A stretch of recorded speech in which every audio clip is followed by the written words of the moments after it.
You're watching the best. Fox 10 News at 9.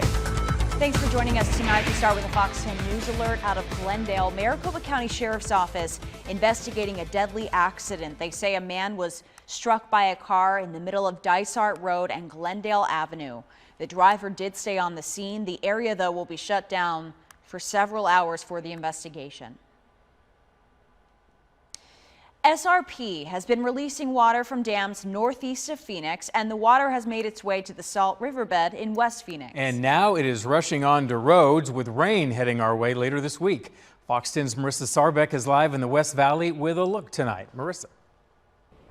Brian, Christina, you can't see the rain on top of the roads or the water from the river on top of the roads at this point because, of course, the sun went down. But you can see the road closure signs behind me, and we have these up on 67th Ave and also over on 91st Ave. SRP says we actually haven't had this situation happen in 3 years.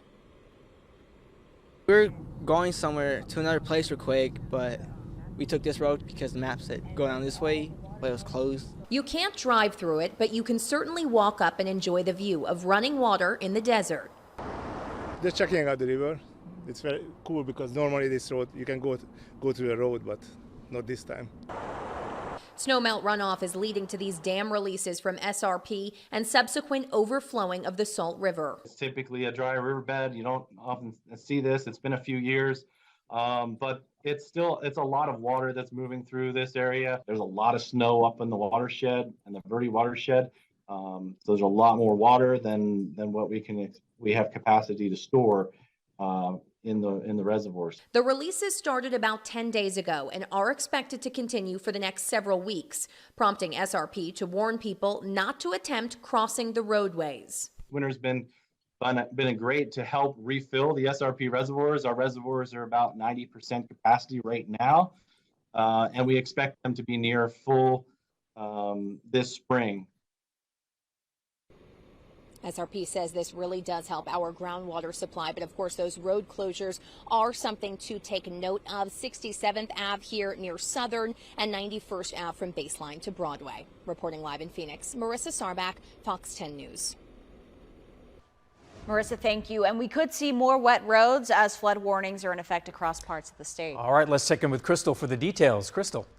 Yeah, Tina, Brian, so we already have those flood warnings that are along the Salt River, as you just heard Marissa talking about. But the concern is we've got more moisture heading our direction right now. So let's take a look. Fox Vision showing off all that wet weather that's up near San Francisco. That's the next atmospheric river. It's going to impact California on Tuesday, but impact us by the time we get to Wednesday. So the areas shaded in green are where we have some potential for flash flooding due to just the amount of rain that'll be possible. This is going to be a lot of moisture in this system. So right now we're at the lowest level of flash flood risk, and it's in areas that are along kind of the rim country and then up through Prescott all the way extending to Kingman, and notice including parts of the East Valley here. Right now, again, the lowest level of isolated flash floods. But on top of that, there is already a flood watch that's been issued from Wednesday afternoon through Thursday morning. This is along Oak Creek near Cornville and Sedona. The reason being, already the waters have been rising from snowmelt, but now we're going to see additional snowmelt with this rain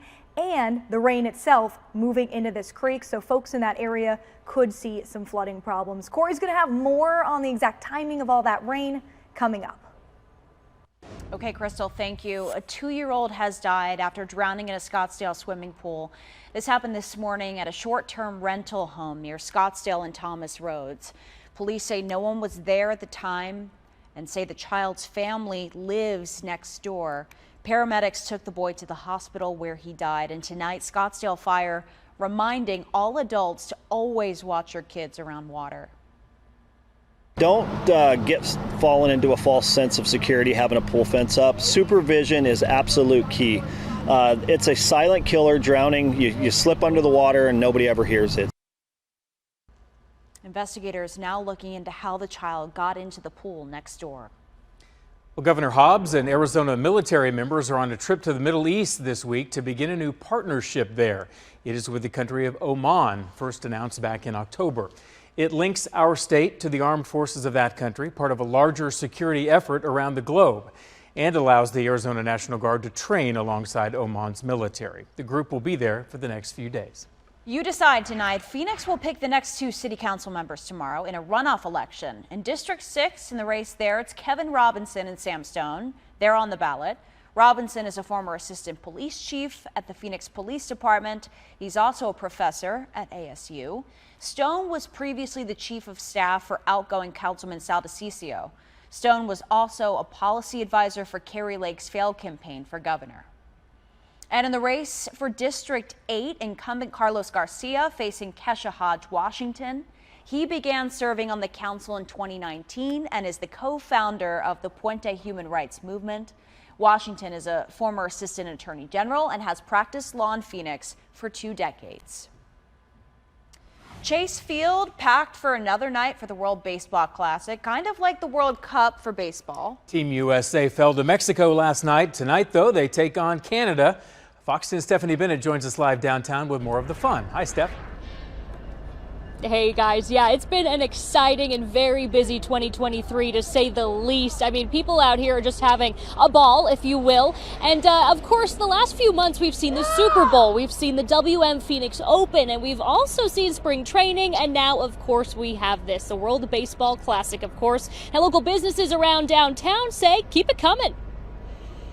Love seeing the cultures all coming out for the great sport of baseball. It's a stadium stampede, as fans from across the world are pouring into downtown Phoenix to watch the World Baseball Classic. I just love to see Chase Field packed, you know, the energy is crazy in there. Tonight, it's the USA here. The U.S., we're a family, we're all one, and it feels great. Versus Canada. I'm really excited to see all the good players, lots of Canadian players. Not only are fans having a ball, but it's a home run for the local economy. Phoenix has recovered very well from the pandemic, but to have all these events lined up with the recovering tourism, with all the new attractions and hotels and new airlift that we have, it definitely brings the additional eyes we'd like to see Phoenix, and hopefully those people come here, have a great experience. They could tell their friends and family, and we can get some additional visitation down the road from this tournament. Spectators are helping support hundreds of local businesses, especially those living in the shadows of Chase Field. Right now we're at 3rd and Jefferson, Willie's Taco Joint. I mean, as you can see, the city is absolutely jumping.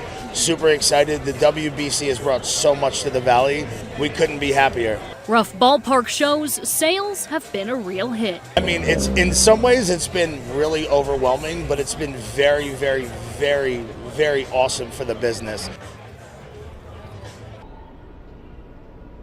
Yeah, and there will be more games tomorrow, and the final day will be Wednesday. Reporting live at Chase Field, Stephanie Bennett, Fox 10 News. Steph, thank you. Today marks 26 years since the mysterious Phoenix lights appeared over the valley. We still don't officially know what it was, but there are plenty of theories out there.